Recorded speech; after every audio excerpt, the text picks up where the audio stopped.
Démarrer. This meeting is being recorded. C'est bon. Bonjour tout le monde. Welcome everybody. I'm very happy today to start the first webinar concerning the délai d'attente des navires, the waiting of the ships outside the port. And c'est l'un des challenges les plus importants. Enfin, ils sont tous très intéressants, et celui-là en particulier, puisque c'est un challenge qui concerne à la fois les ports du Maroc et qui concerne aussi d'autres ports à l'international. Et du coup, on va voir vraiment ensemble la nature de ce challenge, en quoi il consiste, quel est le problème en question. Donc, on va voir vraiment très concrètement. Donc, les participants pourront découvrir des contraintes logistiques. On aura le plaisir d'avoir les représentants de l'Agence nationale des ports qui vont exposer d'abord la situation générale de ce challenge, et en particulier pour le port de Jof Asfar. On aura également l'intervention de monsieur le directeur de la Comatam, de l'OCP, du groupe OCP, qui va nous expliquer le use case de l'OCP, comment il se présente sur le plan de la logistique, car c'est un sujet très important pour les entreprises qui sont confrontées aux contraintes de la logistique. Nous aurons également le plaisir d'avoir une intervention de Monsieur Fares, directeur au sein de Mass Céréales, qui est l'un des grands opérateurs de céréales au Maroc, l'un des 2 grands opérateurs de céréales au Maroc, et qui lui aussi est très sensible à cette question du délai d'attente, vu que ça génère des contraintes logistiques importantes au niveau de la manutention des céréales. Et nous aurons également le plaisir d'avoir un exposé aussi de Monsieur Yahyaoui Ashraf, de la société Riva, un industriel au Maroc installé dans la région de Jof Asfar, et qui a des attentes assez importantes par rapport à l'optimisation de la chaîne logistique des navires.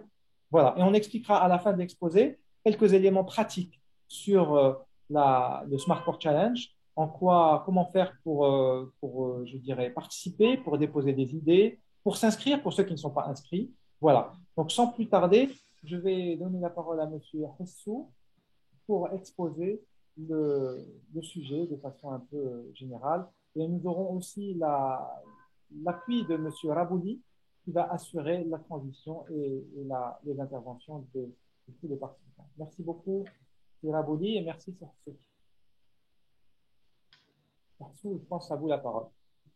Merci, Silmaoui. Bonjour tout le monde. J'ai le plaisir de faire une présentation de ce challenge, donc qui est le délai d'attente du navire en rade. Donc, je suis Mohamed Hessou, directeur régional des ports d'El Jadida, directeur du port de la Jof Asfar à l'Agence nationale des ports. Donc, le délai d'attente du navire en rade constitue un indicateur important de performance portuaire. Bien entendu, il impacte directement la compétitivité des ports. Ce délai correspond au délai entre l'arrivée du navire en rade et l'accostage à quai. Il s'agit d'un temps improductif qui peut trouver son origine dans plusieurs causes portuaires et aussi extraportuaires. Je veux commencer par quelques définitions pour que les gens se familiarisent avec des mots et des indicateurs portuaires. Donc, on commence par le port, qui est l'ensemble des espaces terrestres et eaux maritimes, englobant l'enceinte portuaire, la rade, le chenal d'accès, les infrastructures et les superstructures portuaires. La rade, qui est une zone maritime de vaste dimension où les navires trouvent un bon mouillage et ils peuvent attendre en attendant d'accéder au port et d'accoster sur un quai. Le chenal d'accès, c'est l'espace maritime réservé à la navigation pour accéder au port. L'enceinte portuaire, c'est la zone clôturée du port et qui englobe les bassins, les terres où sont installées les infrastructures et les superstructures portuaires.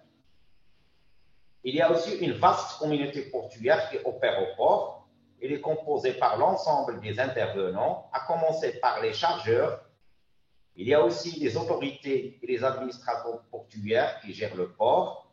Il y a le transport qui est assuré par le navire. Il y a les services de pilotage remorquage. Il y a les sociétés chargées de la manutention. Il y a aussi les organismes chargés du contrôle douanier ou phytosanitaire. Il y a les zones de stockage et d'entreposage des marchandises. Il y a le transport routier, ferroviaire ou bien des autres moyens d'évacuation de la marchandise, tels que les pailles, les convoyeurs, etc. Il y a aussi les différents services d'avitaillement et autres services connexes au navire. Le délai d'attente du navire en rade, comme on a dit, c'est le délai entre l'arrivée du navire au port et son accès pour accoster sur un quai. Le temps d'accostage, c'est le temps correspondant aux différentes manœuvres pour faire accoster le bateau à quai. Il y a le temps d'appareillage, c'est le temps alloué pour appareiller le navire du quai et vers sa destination. Le délai de séjour des marchandises correspond au délai où la marchandise du navire reste au port jusqu'à sa sortie du terminal. Le délai de séjour du navire correspond au délai global passé par le navire au port depuis son arrivée en rade jusqu'à l'appareillage du port. Il y a aussi la productivité du manutention qui correspond au volume de marchandises déchargées ou chargées par unité de temps. Les surestaries correspondent aux indemnités à payer au propriétaire du navire lorsqu'il y a un dépassement de délai de présence du navire sur son lieu de chargement ou bien de déchargement. Donc, il y a aussi la manutention portuaire. Donc, c'est l'action de manipuler et de déplacer les marchandises des navires vers le récepteur final. Il y a deux modes de manutention. La manutention continue, où la chaîne, donc depuis le navire jusqu'à destination de stockage, il n'y a aucune rupture sur la chaîne. Il y a aussi les manutentions discontinues, où il y a un lieu de stockage au port et une rupture de la manutention en attendant l'évacuation des marchandises vers la sortie du port. Donc, la problématique du délai d'attente, comme on sait tous, la planification portuaire est exposée désormais à des difficultés incessantes à l'échelle mondiale, générant des files d'attente des navires de plus en plus importantes. Ce problème est aggravé par la conjoncture sanitaire liée au Covid, qui a impacté fortement les chaînes d'approvisionnement. Le délai moyen d'attente des navires au niveau mondial a doublé depuis 2019.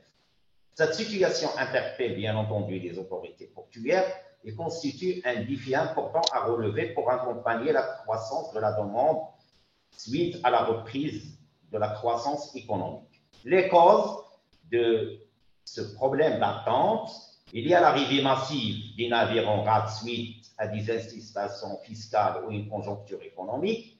Il y a aussi une productivité de manutention insuffisante, une rupture au niveau de la chaîne de manutention, la complexité des formalités des organismes de contrôle ou bien la disponibilité de quelques prérequis en termes de formalités et documents. Il y a aussi les conditions nautiques défavorables.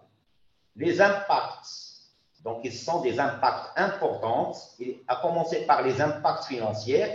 Ça se traduit par des pertes financières, notamment les surestaries, qui peuvent atteindre 30 000 $ par jour, voire plus. Il y a aussi l'augmentation des coûts de fret et du coût de passage portuaire et son impact sur la compétitivité économique des opérateurs. Il y a aussi des impacts commerciaux qui sont donc l'image du port et aussi sa compétitivité par rapport aux ports concurrents. Il y a des autres impacts aussi importants, tels que la sécurité d'approvisionnement du pays en matière indispensable. Il y a aussi la continuité de service de plusieurs industries qui ne supportent pas une rupture des stocks de matières premières. On cite à titre d'exemple les industries métallurgiques, les centrales thermiques de production d'électricité, les industries de transformation donc, de phosphate, etc. Il y a aussi donc un impact qui est très important, qui est le risque de rupture des stocks stratégiques du pays, notamment en matière alimentaire, les céréales, ou bien en matière énergétique, les hydrocarbures et les charbons. Pour le cas de phosphore, donc qui est un port important, donc il est le leader au niveau national en matière de trafic domestique avec un tonnage d'environ 37 millions de tonnes qui représente 40% du trafic domestique national. C'est un port polyvalent et doté par plusieurs atouts qui lui confèrent donc de jouer son rôle important pour l'économie nationale. Donc, il est une plateforme incontournable d'approvisionnement de pays en produits énergétiques nécessaires à plusieurs industries vitales, et aussi il est le premier port pour l'export des phosphates et ses dérivés. Il est aussi un port céréalier important, c'est le deuxième port céréalier du Maroc. Donc, pour le port Jafosphare, ce problème de délai d'attente est important. Les chiffres de 2021 montrent une durée d'attente globale de 3600 jours pour, qui a concerné plus de 1000 navires, ce qui se traduit par une attente moyenne dépassant les 3 jours. Les attentes les plus importantes ont été enregistrées au niveau des navires des engrais, aussi au niveau des navires d'acide sulfurique, de soufre, des céréales et aussi de charbon. Donc, ça se montre que le trafic des vracs est un trafic très impacté par les attentes. Donc, le port a déjà initié plusieurs expériences pilotes pour faire face à ce problème. Donc, à commencer par l'amarrage dynamique, qui est donc, ce projet concerne la stabilisation du navire à quai durant la période de ressac. C'est une expérience très réussie. Il a permis de réduire le temps de consignation et l'indisponibilité des quais de 60% et participer par conséquence à la réduction des attentes du navire. Il y a aussi un projet très intéressant qui concerne l'inspection des navires par drone sur la rade, et ça pour permettre de réduire le temps de séjour de navire par la suppression de toutes les formalités de contrôle en les réalisant en rade au lieu de les réaliser à quai. Il y a aussi le pesage dynamique des camions qui a été aussi testé et qui a permis de réduire le délai donc, de pesage. Il y a aussi donc, le projet très intéressant de la gestion numérique des accès qui a permis donc, de gérer, d'anticiper, de programmer les flux de personnes et de camions et par la suite assurer une bonne fluidité d'évacuation des marchandises à partir du port. Ce que nous attendons de ce challenge, c'est de recueillir des projets et des idées innovantes capables de réduire ou maîtriser le délai d'attente du navire en rade et contribuer par la suite à l'amélioration de la compétitivité des ports et des conditions de transit des marchandises et à la maîtrise des coûts de passage portuaire et la réduction des charges à payer par les parties prenantes. Pour ce faire, les projets peuvent s'inscrire notamment dans les thématiques suivantes: la maîtrise de la planification des escales, l'amélioration de la disponibilité des quais, l'amélioration de la productivité de la manutention et la réduction du délai de séjour des navires à quai, et aussi la fluidité d'évacuation des marchandises du port. Donc, ceci dit, donc, je vous remercie pour votre attention et je reste à votre disposition pour des éventuelles informations complémentaires. Merci beaucoup, Sihsou, pour cet exposé très, très riche et très intéressant qui a bien exposé le décor. It was very, very interesting indeed. And now, I will give the floor to Mr. Bennouna. Je vais donner la parole à Monsieur Bennouna, le directeur en charge des activités logistiques à l'OCP et directeur général de Comatam. À vous la parole, Monsieur Bennouna.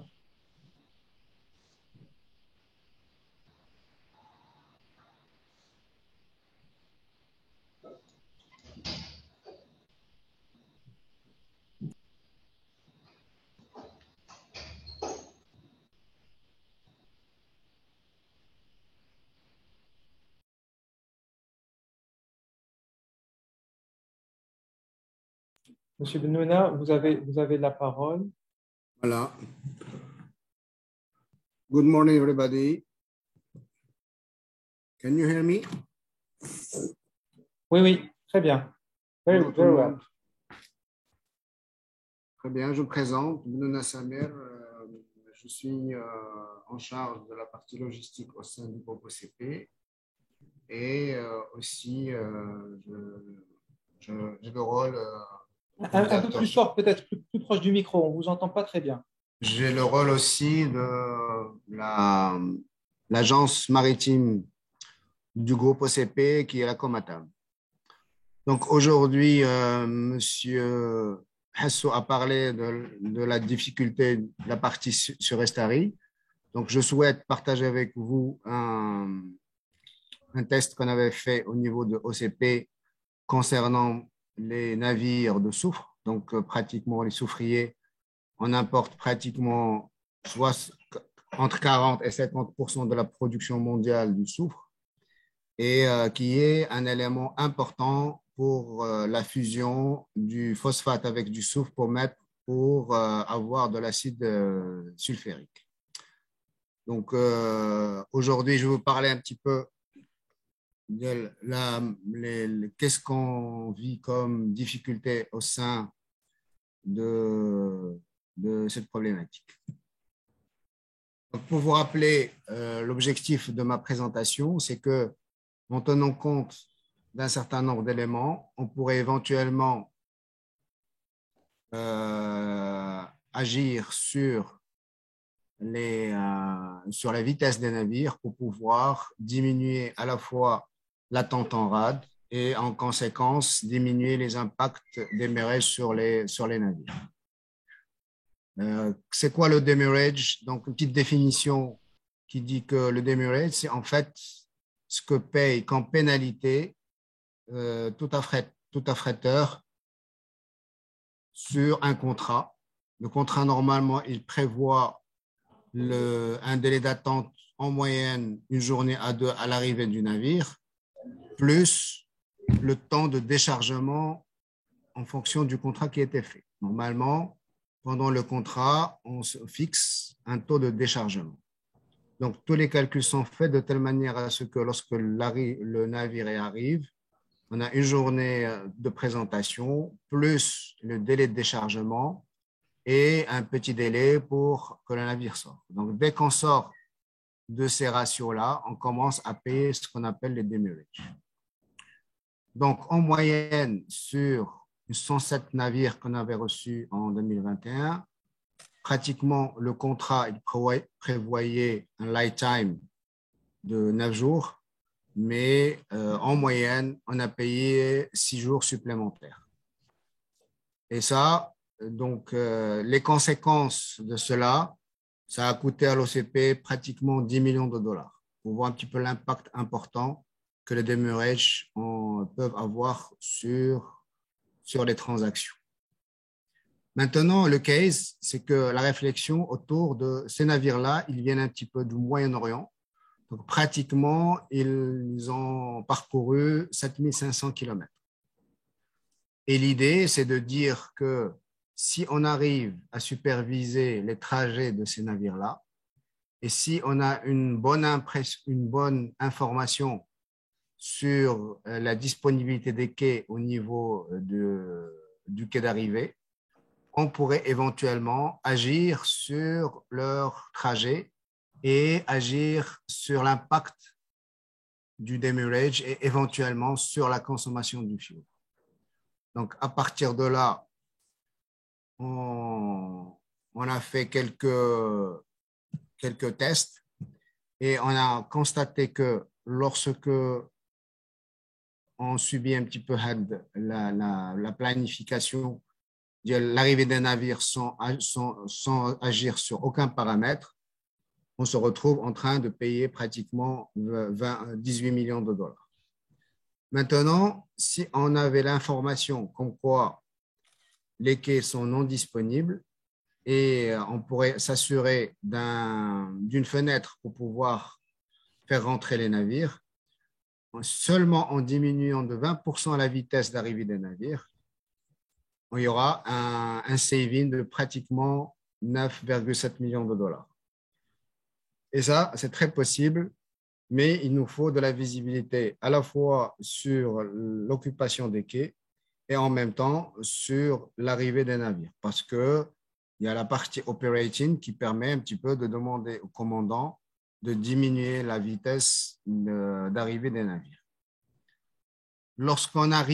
Si on arrive à mettre en place un système de just-in-time, c'est-à-dire réserver des slots d'accostage au niveau des quais, on pourrait éventuellement tout saver pratiquement les 18 à 19 millions de dollars.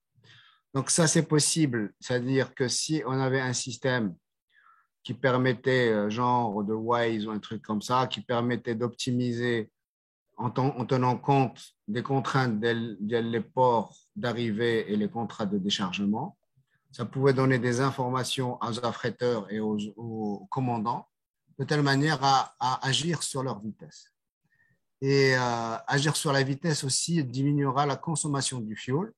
Qui dit consommation du fuel dit aussi diminution du fret et aussi un indice qui est très important qu'on devrait commencer à suivre, c'est ce qu'on appelle l'impact carbone. Normalement, aujourd'hui, on nous demande comme industrie de faire un suivi de l'impact carbone sur à la fois notre industrie et aussi sur les navires qui viennent soit pour l'export, pour l'import. Et on est en train de faire un suivi de l'impact carbone qui est important pour dire que, je pense que c'est un indice aussi pour les ports de Jorf qui devraient suivre aussi, parce que c'est un indice de qualité. C'est-à-dire, plus les temps d'attente sont moindres, plus l'impact carbone va être impacté vers le bas.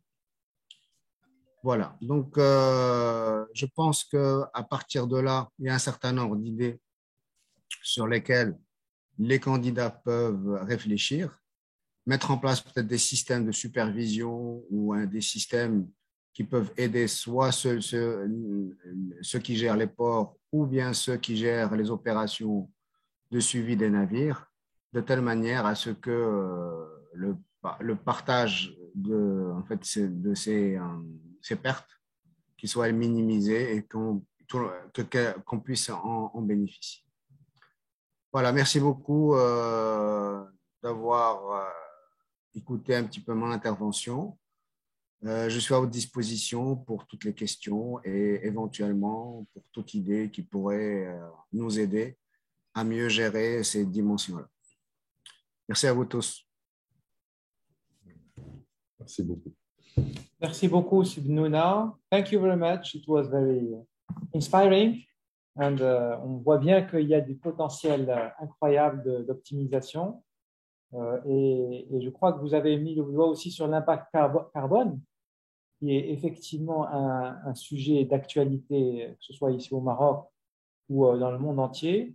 Et du coup, toute réduction du délai d'attente a des effets bénéfiques, à la fois sur le coût, à la fois sur les délais des entreprises qui attendent leurs marchandises, et aussi sur l'environnement.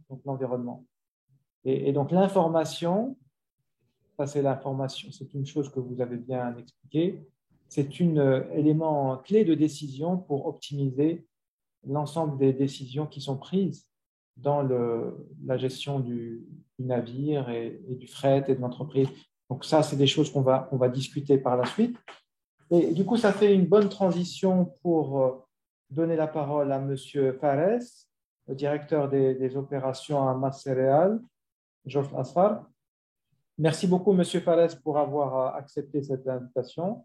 Et on est à votre écoute pour comprendre un peu les enjeux de Masséréal sur cette question de délai d'attente des navires.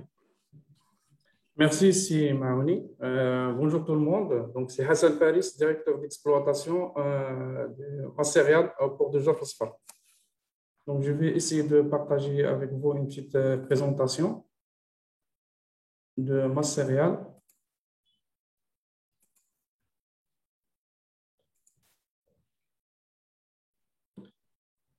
Donc, dans le cadre de l'inscription de l'ANP dans la démarche d'innovation et de technologie portuaire depuis 2019, Masséréal a le plaisir de présenter à l'ensemble des partenaires et intervenants portuaires la problématique de congestion des céréaliers au port de Georges Asfar.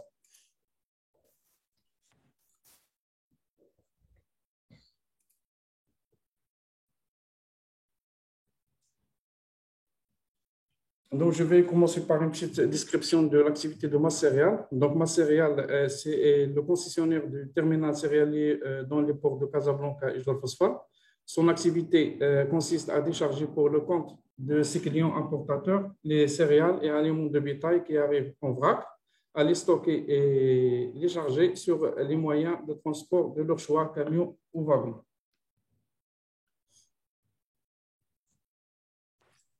Au niveau du port de Georges Asfar, le terminal est composé de 2 engins de déchargement continu en vrac, un transporteur à bande pour transfert de la marchandise vrac déchargée vers le silo, un silo de stockage métallique à fond conique et vidange intégral muni de 14 cellules de 3000 tonnes chacune, un ensemble de manutention de pesage, d'ensilage et de désensilage de la marchandise, 2 postes d'expédition de la marchandise par camion sur pont bascule, un poste d'expédition de la marchandise par wagon sur pont bascule.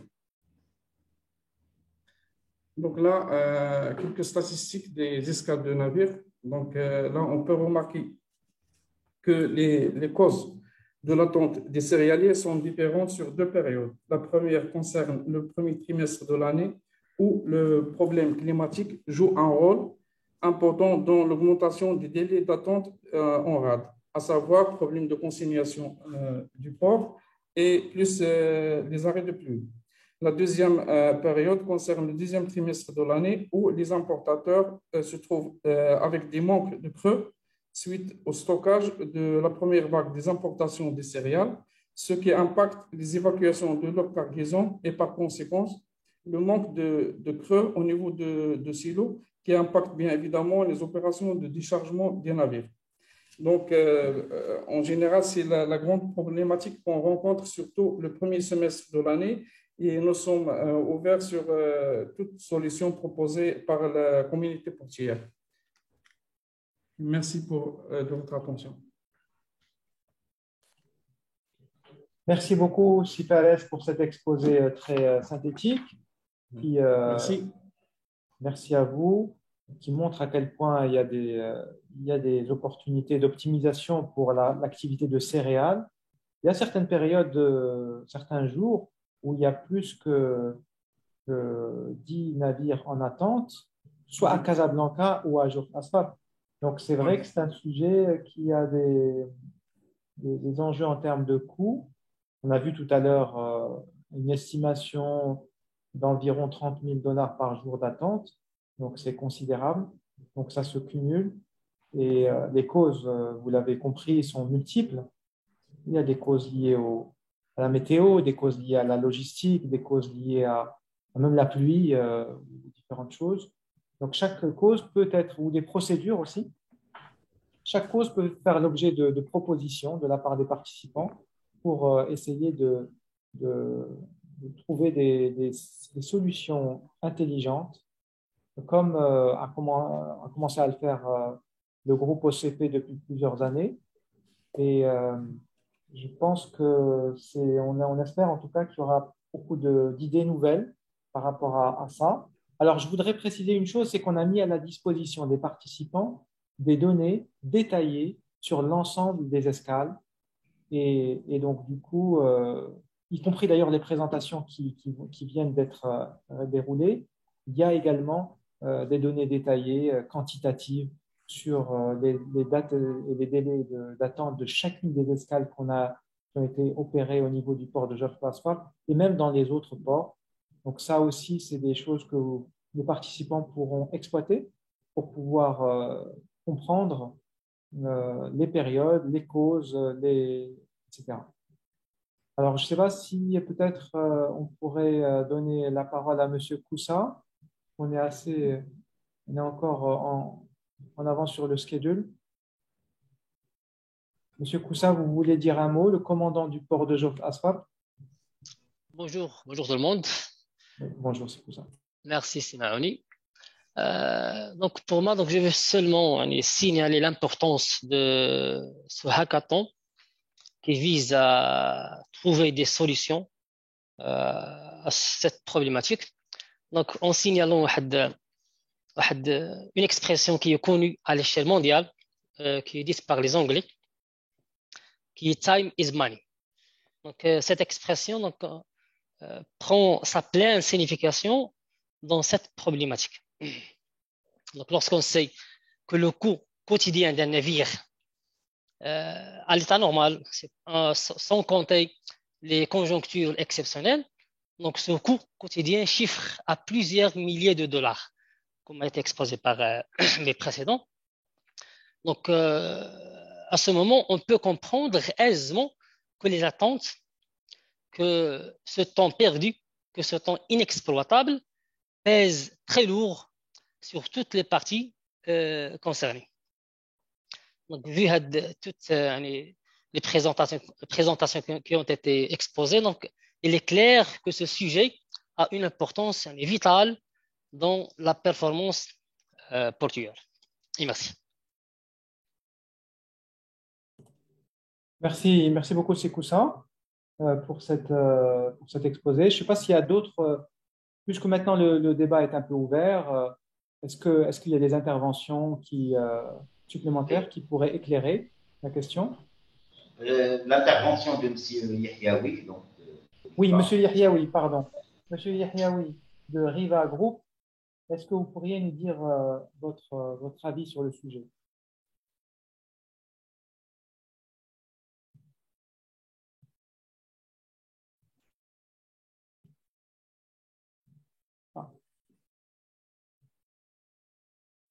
Monsieur Ashraf Yahyaoui, est-ce que vous pouvez activer... Oui, c'est bon? Oui, c'est bon, allez-y. D'accord. Donc, voilà, je représente le groupe Riva Industrie, la société Riva Industrie qui est un complexe sidérurgique basé à la zone industrielle du Med-Z à Jaffa, qui fait partie du groupe Mski Invest, qui est donc détenu par la famille Bilmki. D'abord, je vais commencer de l'importance du maillon portuaire. Je vais vous dire que le groupe a commencé ses activités à Meknès, c'est au centre du Maroc, mais pour la création de la société Riva Industrie, qui est dans le domaine de la sidérurgie et de l'industrie lourde, il a choisi la zone industrielle de Jaffa, c'est parce que le maillon portuaire est très, très important parce que la zone industrielle est juste à côté du port de Jaffa. Donc, ce qui attire le plus dans la zone ou de la région d'El Jadida, Jaffa, etc., c'est le port. C'est qui fait attirer et la zone devient plus attractive, puisque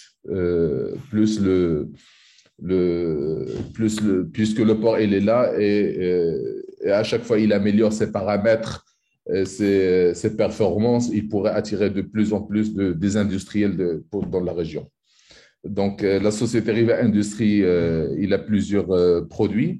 Donc c'est un producteur de fer à béton. Donc pour l'applicatif de BTP, pour l'applicatif de l'industrie, nous avons le fil machine. Et donc, à partir de mars 2022, donc, il y a eu la mise en place de la Syrie, qui fait 1,1 million de tonnes par an.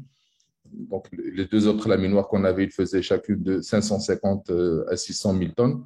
Donc, on a plus de 2 millions de tonnes qu'on mobilise à travers le port de Jarf el-Sfar. Je dis que voilà, donc, le problématique de délai d'attente n'est pas une problématique marocaine seulement, mais une problématique internationale et un sujet global.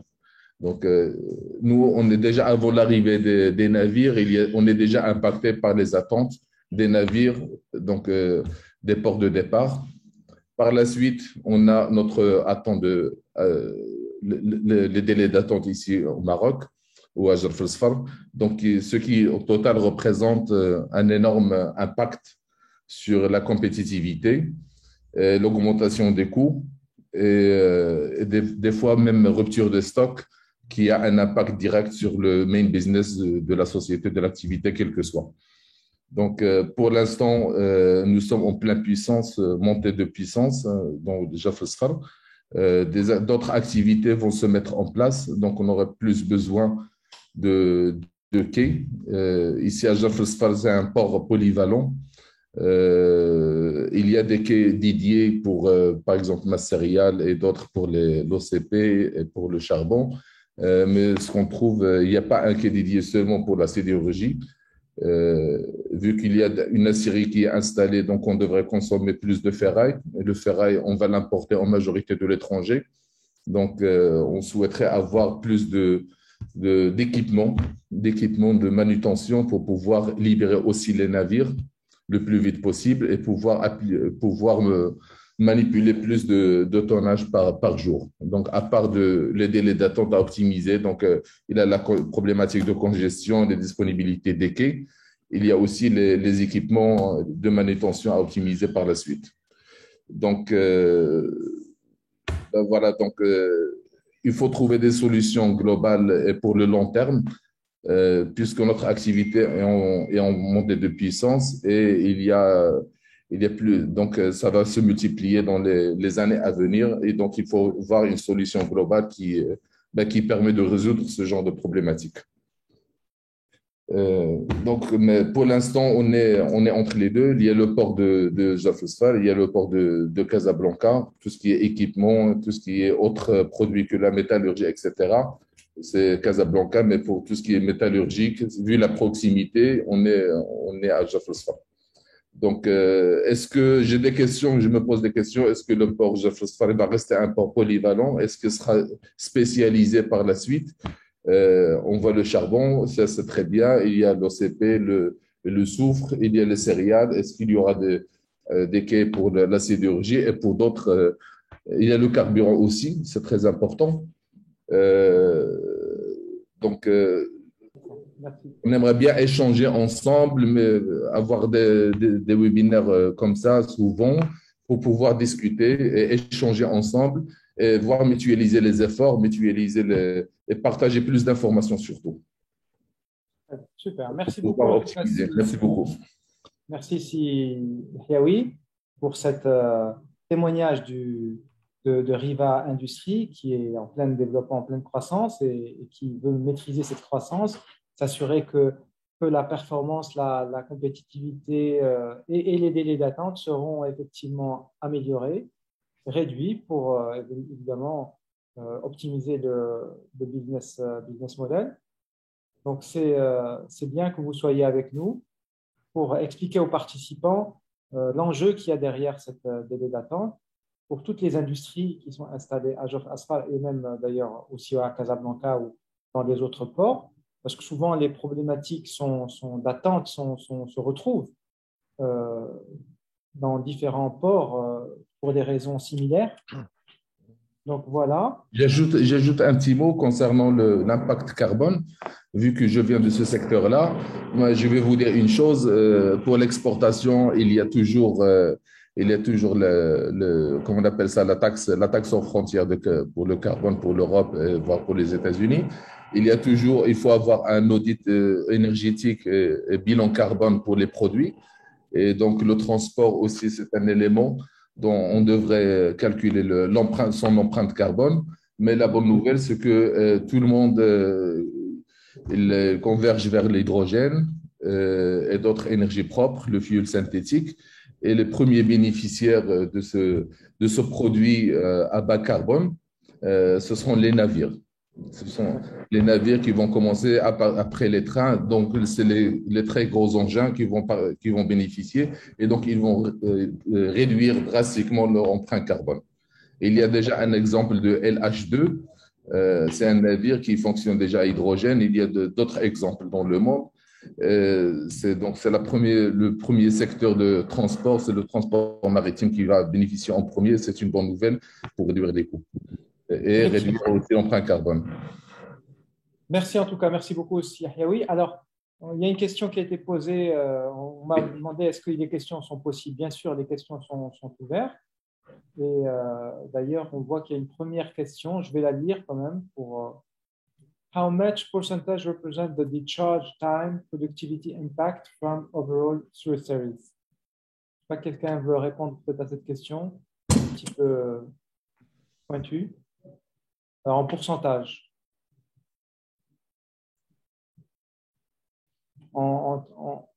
Combien représente le temps de déchargement, l'impact de la productivité sur le coût global des surextérieurs?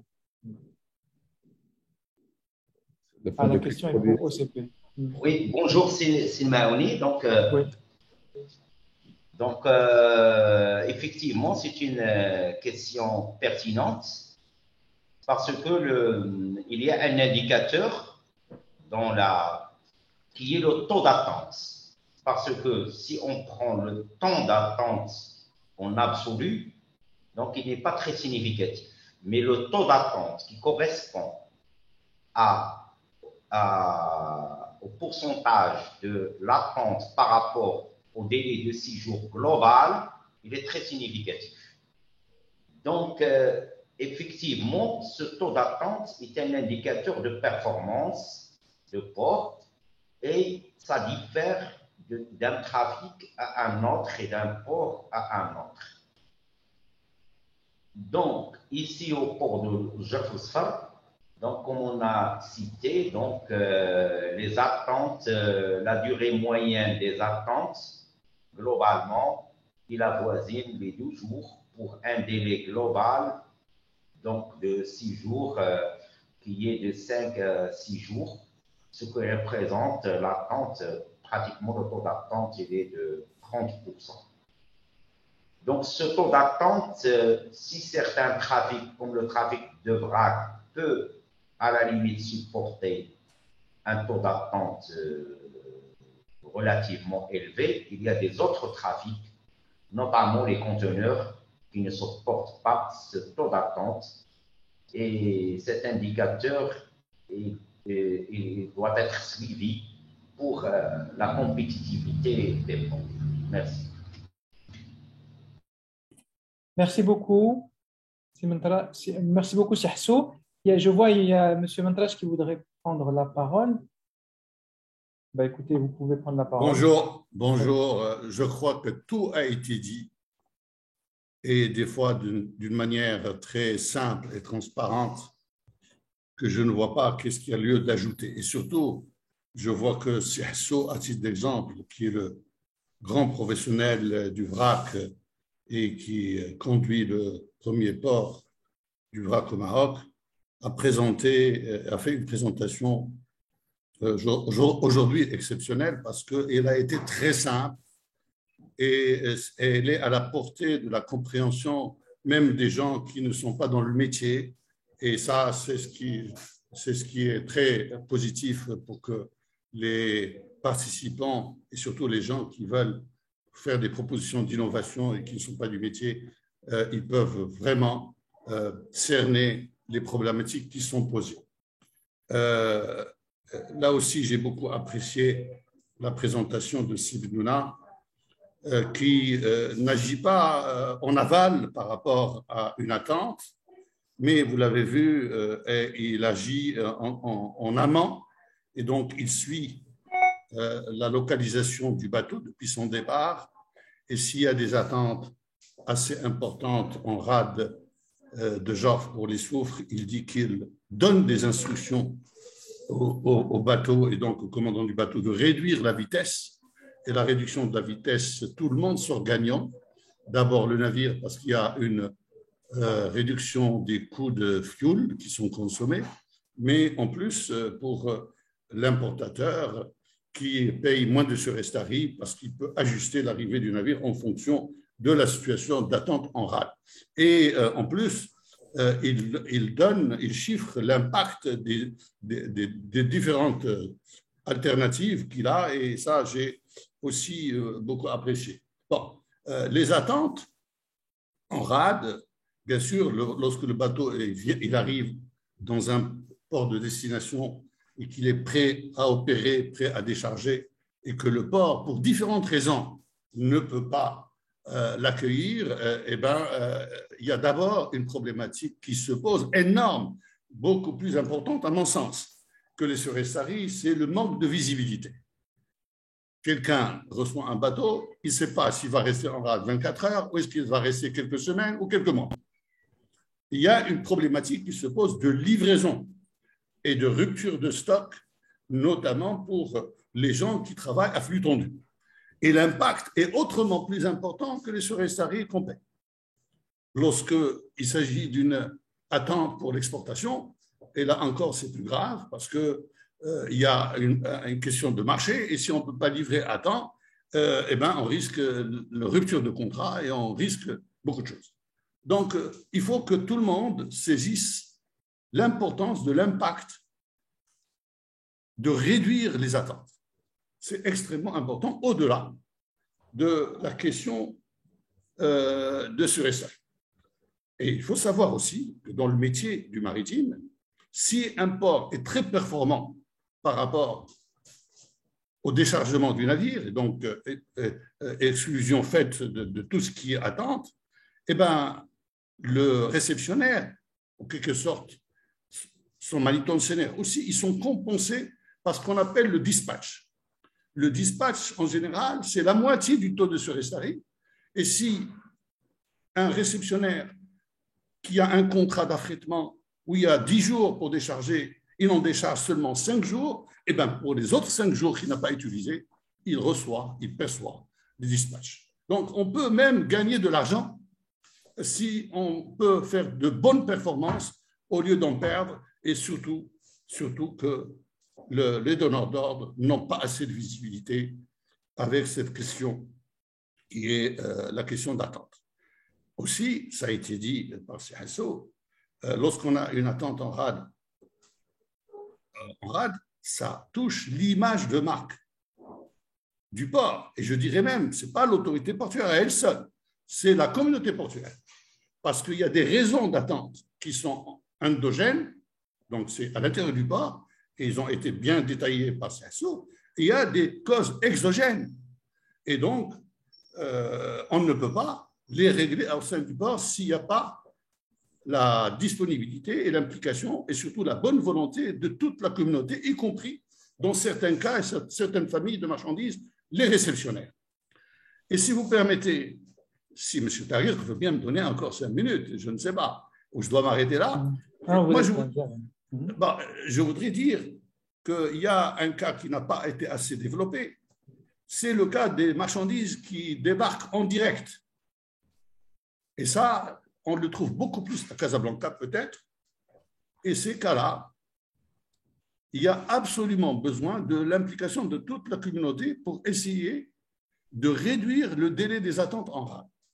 D'abord, il est nécessaire de faire une bonne production, donc une bonne cadence de déchargement. Il faut avoir une flotte importante de camions disponibles pour recevoir de quel navire assure camion ou sur wagon. Et ce problème, vous allez voir, il est intimement lié à la maîtrise des flux des camions et notamment au pesage des camions et leur tard. Et donc, si on veut avoir plus de disponibilité sous palan pour déchargement direct, il faut absolument arranger les flux et les attentes qui sont dans les pompes bascules. Et il faut pouvoir faire toutes les formalités administratives dans un délai imparti et il faut que ça soit assez accéléré, assez rapide. Et à part ça, il faut qu'il y ait une sortie du port le plus rapidement possible et un réceptionnaire qui a des moyens de stockage et qui peut assurer la réception du produit H24. Parce que, je vous le rappelle, les ports marocains sont censés travailler 3 fois 4, 3 fois 8, excusez-moi, 3 fois 8, ça veut dire 3 shifts. Un bateau qui peut réaliser en taux de manutention, à titre d'exemple, 3000 tonnes par shift, il est censé livrer au réceptionnaire à son usine, avec les moyens de transport terrestre, etc., 9000 tonnes jour. Mais si le réceptionnaire ferme son usine à 6 heures du soir, eh ben, ce n'est plus 9000 tonnes, eh ben, ça tombe à 5000, 6000 tonnes. Et cette réduction de productivité au port, pour le bateau qui est accosté, qui est le long du quai, eh ben, ça prolonge les bateaux qui sont en rade. Donc, cette problématique aussi, j'insiste, il faut que la solution vienne de toute la communauté, les organismes de contrôle, le moyen de transport terrestre et les réceptionnaires, et ce n'est pas l'autorité portuaire. Donc, et la solution innovante, de quelque nature qu'elle soit, ne peut pas être valable pour toutes les familles de marchandises. Parce que la problématique est différente pour chaque famille de marchandises. Donc, s'il y a des propositions d'innovation, il faut qu'elles soient spécifiques à une famille de marchandises et ne pas le généraliser à tout le monde. Je m'arrête là parce que je n'étais pas prévu pour intervenir et je vous remercie. Merci beaucoup, cher ami. Je précise que vous êtes vice-président de l'ASMEX et donc vous parlez aussi au nom des entreprises exportatrices qui attendent des améliorations dans les processus d'exportation. Souvent d'ailleurs, l'importation est corrélée, donc ça va ensemble. Et donc du coup, merci beaucoup pour votre témoignage qui explique d'ailleurs une chose que j'avais peut-être pas forcément bien, je dirais, pris en compte, c'est que non seulement l'attente, bien évidemment, a des conséquences financières très importantes qu'on peut mesurer, qu'on peut calculer, et d'ailleurs, on a tous les chiffres qu'on met à disposition des participants pour analyser les délais d'attente et estimer les impacts financiers. Mais en plus de ça, il y a des impacts chez le client qui ne sont pas forcément mesurés, calculés, financiers.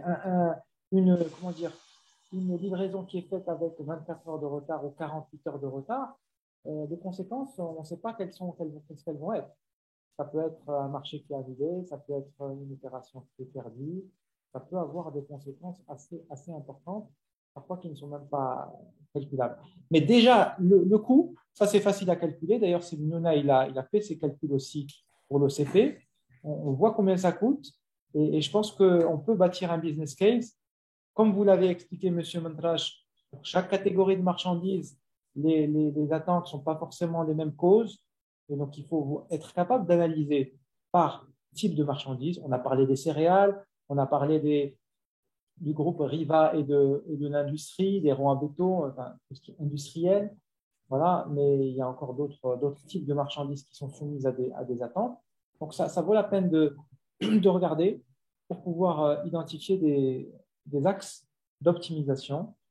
Et il y a aussi autre chose que je retiens de votre intervention, M. Montage, c'est le lien entre les navires et le déchargement. La flotte de camions, est-ce qu'on a les moyens de déchargement? Parce que si jamais on n'a pas, eh ben, ça peut générer des attentes inattendues. Donc, tout ça, c'est l'anticipation, c'est l'information, la planification, la gestion.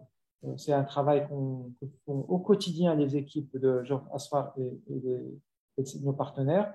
Mais là encore, les outils d'optimisation, les solutions sont les très bienvenus. Voilà. Je ne sais pas s'il y a d'autres interventions parmi les panélistes. S'il y a des questions, je vous invite à les formuler sur le chat et on va y répondre très, très rapidement, enfin, de façon complète plutôt, rapidement. Voilà. Je vous propose, parce que là déjà on est à 56, de donner la parole à M. Benti pour rappeler aux participants le planning du challenge et les différentes étapes qui vont venir. Ça fait partie aussi des aspects pratiques, c'est important. Bonjour tout le monde, j'espère que vous voyez mon écran. Oui, oui, on voit bien. Oui. Oui, donc je suis Mohamed Bendib, je suis membre de l'équipe de l'organisation du hackathon. Je suis ici pour présenter les étapes clés de cette compétition. Et avant de commencer, j'invite ceux qui ne se sont pas encore inscrits sur la plateforme en ligne de hackathon de le faire en scannant le code affiché sur l'écran. En faisant cela, vous aurez accès à une panoplie d'informations et de données qui vous aideront à bien comprendre les challenges proposés.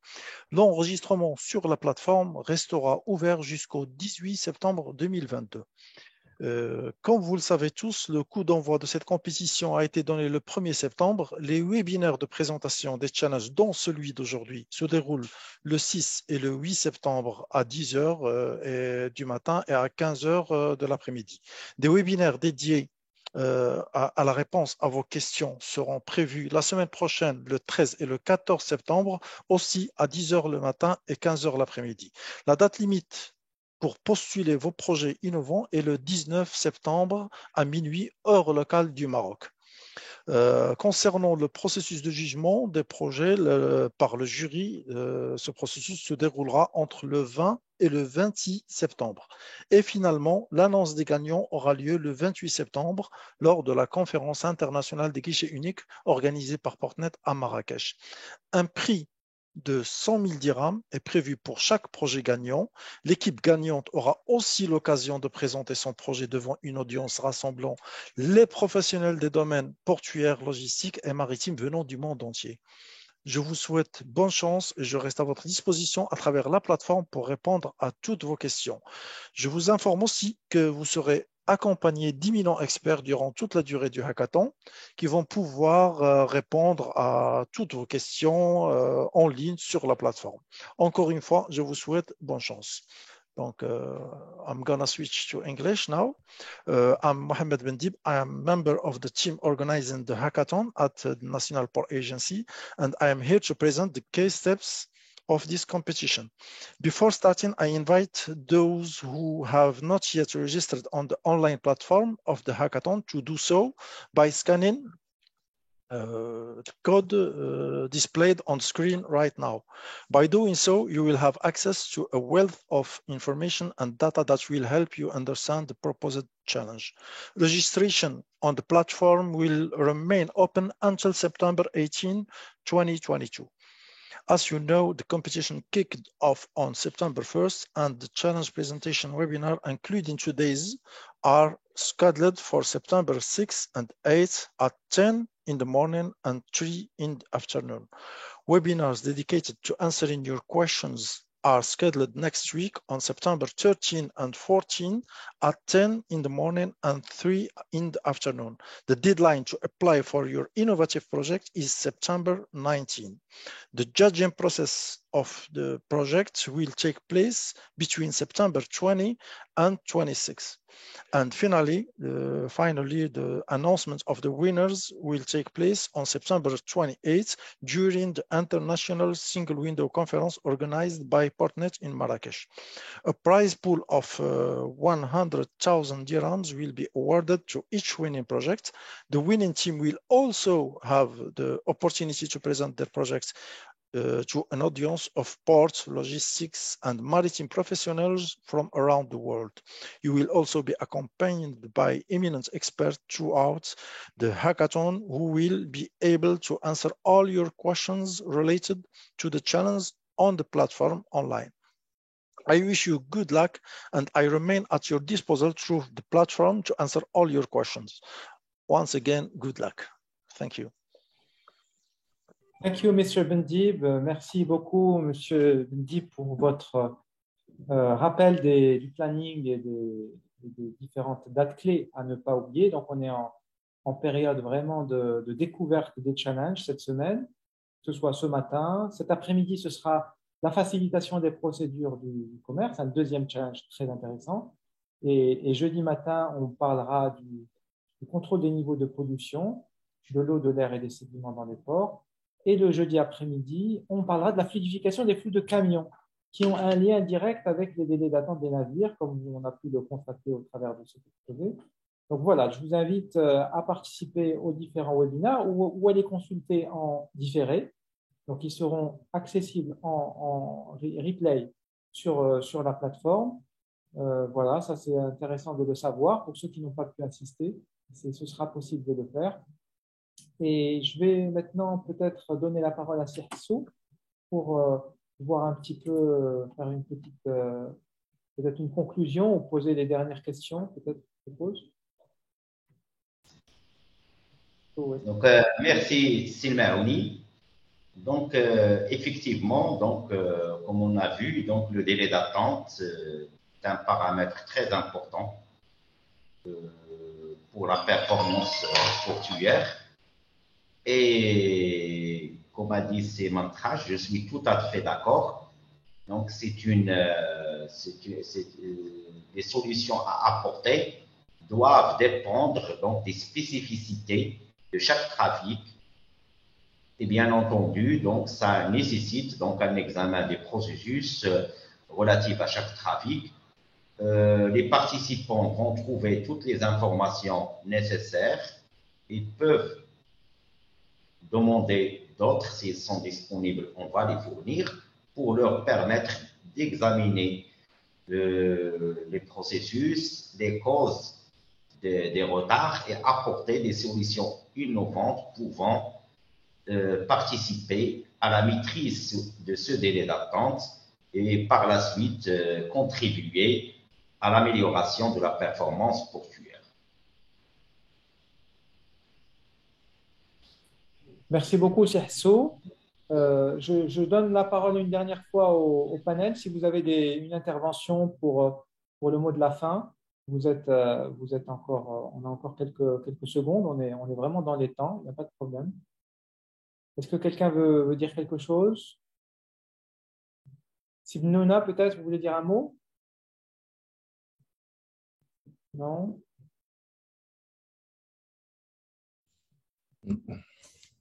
Yahyaoui? Non, c'est bon? Merci. Bon.